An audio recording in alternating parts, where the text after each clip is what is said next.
Hi, this is Mike Filipov from PracticeGuitarNow.com, and today I want to talk to you about a very effective and powerful way to improve your guitar picking technique and speed. And the best part about this is that if you follow what I'll tell you to do in this video, then you will see some pretty dramatic and pretty fast improvements in terms of how easy your guitar playing and your guitar picking and speed will start to feel. And this will happen even if you don't do anything differently about how you are practicing with the metronome, or how you're moving your picking hand, or how you're holding the pick, or doing any of those things. The technique I want to talk about in this video is called directional picking. And it goes by a variety of other names among guitar players, such as efficiency picking, economy picking, sometimes sweep picking, and a few other labels.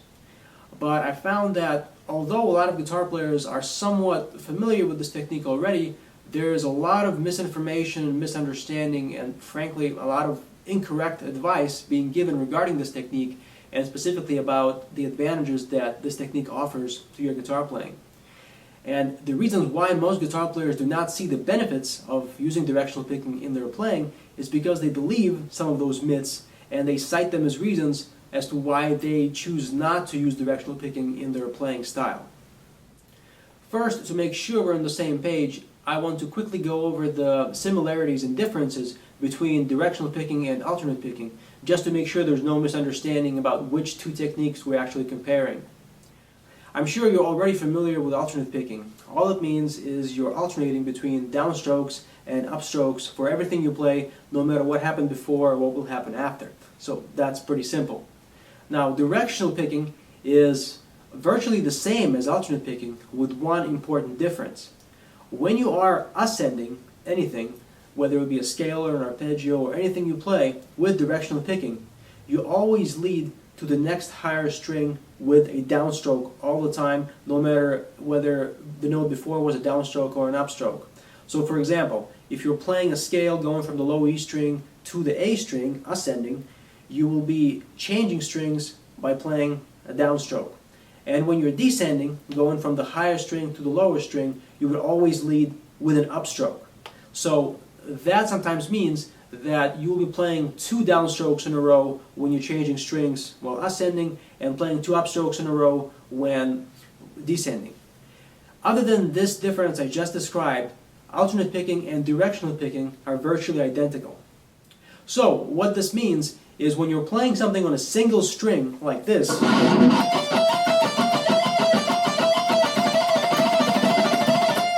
you are using alternate picking, which means you are alternating downstrokes and upstrokes for every note. So there's no difference between directional picking and alternate picking on a single string. There's also no difference whatsoever between directional picking and alternate picking when you're playing an even number of notes per string. So when you're playing a 2-note per string pentatonic scale, you are also essentially using alternate picking and directional picking, because the two are exactly the same in this particular instance. The difference between the two techniques comes into play only when you're playing an odd number of notes per string. That means when you're playing a 1-note per string arpeggio, for example,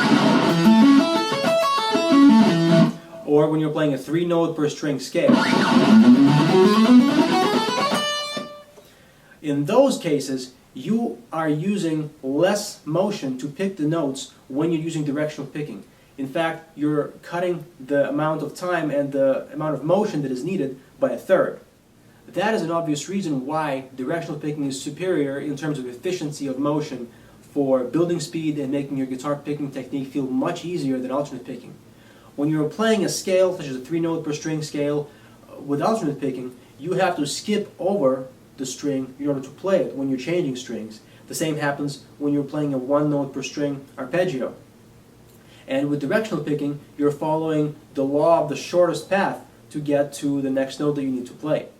Another not so obvious benefit of directional picking over alternate picking is that when you practice directional picking to play on scales or scale sequences, for example, you are essentially practicing two techniques at the same time. You're practicing alternate picking when you're playing on one string or on an individual string, and you're practicing sweep picking for string changes. So what that means is, at the same time as your directional picking speed is improving, your sweep picking technique is also improving because you are practicing it simultaneously together with alternate picking. So this makes your practice time a lot more efficient. In addition to reducing the motions that are needed to play the notes, you're essentially getting more results per minute of practicing by using directional picking. So now that you understand the benefits of using directional picking in your guitar playing, what are some of the common reasons that guitar players give for not seeing the benefit I just described in their guitar playing from using directional picking? The first reason that most guitar players give as to why they did not spend the majority of their practice time working on directional picking goes something like this. They say, okay, I understand the benefits of directional picking, but it can't hurt to know both. So I would rather practice both directional picking and alternate picking so that I'm not limited in what I'm able to play. The reason why this argument honestly makes no sense at all is because when you practice directional picking, you are already by default practicing both the alternate picking in isolation and the sweep picking element that makes directional picking possible. So whenever I hear somebody say that they want to practice both, that immediately tells me that they do not really understand how directional picking works and how it benefits their guitar playing. As you now understand, when you practice directional picking, you're not restricting yourself from also learning alternate picking because you are practicing both. Another huge aspect of directional picking that is very often misunderstood has to do with guitar players thinking that they have to plan out their picking hand motions, or that when they use directional picking, they will be somehow restricted from playing certain types of phrases that they can play only with alternate picking. Well, that is completely false. The reason is, when you use directional picking, you're only concerned about one thing, and that is what string you're going to next. If you're moving to a higher string, such as when ascending, you're always going to lead with a downstroke. And if you are descending, going from a higher string to a lower string, you're always going to lead with an upstroke. That happens 100% of the time with no exceptions. And that is the only rule of directional picking. You follow the shortest path to get to where the next note is. And if you follow this rule, then you cannot go wrong. You can play anything you can imagine with no restrictions whatsoever, and it will be a whole lot easier and a whole lot faster and a whole lot more efficient than it ever could be with alternate picking. The belief that directional picking requires you to plan out your picking hand motions has to do with certain subsets of directional picking techniques that exist in the guitar playing community, mainly one style of picking that was made popular by Frank Gambale, which is what most guitar players think of when they hear the term economy picking or directional picking. Frank Gambale was one of the early inventors of directional picking technique, but he does it in a way that is unique and specific to his style, and he does it extremely well, but that is not the directional picking general concept that I'm talking to you about. With directional picking, there's no pre-planning, there are no restrictions on what you can play. It's only how to get to the next note in the shortest, most efficient way possible. And that is a whole lot easier and faster to learn than alternate picking. Another common reason why a lot of guitar players do not practice directional picking has to do with them saying that they want to practice alternate picking first and master that, and then begin working on directional picking. Well, as I just described, this way of practicing is highly inefficient, because when you're practicing directional picking, you are already working on alternate picking and sweep picking together. So if you break up the two techniques into two different entities and you practice alternate picking in isolation first and then work on sweep picking separately in another part of your practice session, then it will take you at least twice as much time to master both techniques. It makes much more sense to practice both at the same time so that you improve your playing with scales with directional picking, while at the same time also making your sweep picking a lot easier. Another argument that a lot of guitar players make against the directional picking is when they say that because their favorite guitar player uses only alternate picking, or mostly alternate picking, and can play extremely fast, then if it's good enough for that player, then it's also good enough for the person who's making that argument. However, the truth of the matter is that while it is possible to learn to play extremely fast with alternate picking, you have to make a choice about how much time you're willing to spend on practicing and mastering whatever you need to learn to play guitar the way you want to play. Yes, you can learn to build very high speed with alternate picking only, but For all the reasons that I just described, directional picking provides a big shortcut to reaching the same exact goal, fast guitar playing and highly efficient picking technique, and you can reach that goal in much less time than if you practice both alternate picking and sweep picking as two separate things on your practice schedule.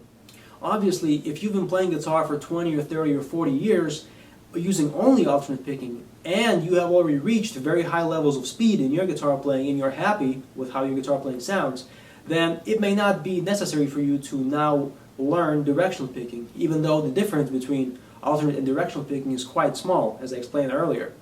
But if you have not yet reached the level of guitar playing speed and technique that you want, then I encourage you to take a shortcut to learn directional picking to greatly reduce the amount of time it will take you to reach the same level of guitar playing as your favorite guitar players have reached.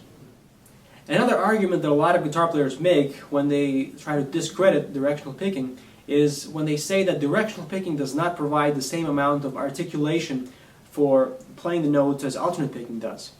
Well, this argument also is completely false for a number of reasons. The first reason has to do with simple physics, which is when you are moving in the same direction to play two consecutive downstrokes or two consecutive upstrokes, such as in a scale sequence when playing 3 notes per string, for example, using directional picking, then the gravity and the inertia of moving your hand in the same direction to play 2 consecutive notes provides much greater articulation than alternate picking ever could do. So if I play a scale sequence using directional picking like this,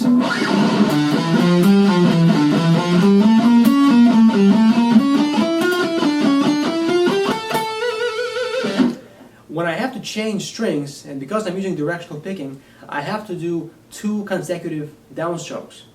But because I'm allowing inertia and gravity to let my hand fall onto the next string during the string change, the amount of articulation and force I'm able to produce on the next note, the first note of the string change, is actually a lot greater than I will be able to achieve with strict alternate picking.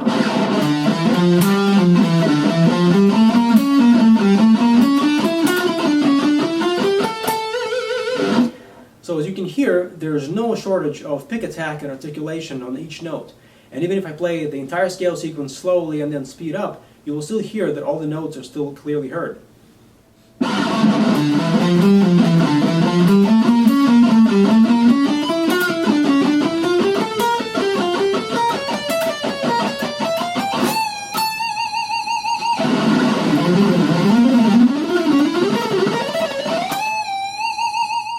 So as you can hear, there's no shortage of articulation and pick attack for each note, even when playing fast.